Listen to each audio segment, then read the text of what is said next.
can imagine eating a diet that has been recommended for years, which is one of high complex carbohydrates, low saturated fat.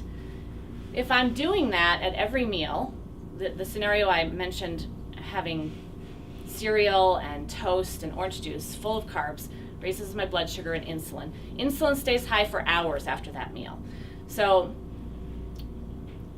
maybe the next meal for lunch, I have a sandwich which has bread and potato chips, which is also carbohydrates, raises my blood sugar and insulin again. Insulin stays high for hours. And maybe for dinner I have some pasta or some bread, and insulin gets triggered to go up again. But what happens then is insulin can end up staying high all day long because it stays high for hours once it's secreted. So all day long, when insulin's floating around, we cannot burn any fat. And we're supposed to be able to burn fat between meals and also at night while we're sleeping. If we continue doing this for days, months, years, insulin can become so high that even while we're sleeping, it should come down because we're not eating, we're not triggering it to go up. Even while we're sleeping, it continues to go up.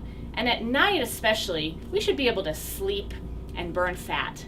It's the best time to burn fat while we're sleeping because we're not eating and we need some fuel. We're doing quite a bit of healing and repair work while we're sleeping, and we need some fuel. So we want to be able to dip into our own fat storage to use that for fuel. But if we go to bed when our insulin is high, we're not going to be able to burn as much fat as we would. And actually what happens is if we go to bed and our insulin is high and we can't dip into our own fat storage, and of course we're not eating, the only other option for fuel is to break down muscle and bone. So we end up using our muscle and bone for energy while we're sleeping. And the mechanism of that happening is that when we're sleeping, our blood sugar starts to go down because we're not eating. And if insulin is still floating high from the meals that we ate during the day, we can't dip into fat. So the blood sugar goes down and the body says, oh, this is an emergency. I need some fuel. How am I going to get it? So it's a stress. It triggers the adrenal glands to pump out stress hormone, cortisol. And what cortisol does is it breaks down muscle and bone to raise the blood sugar.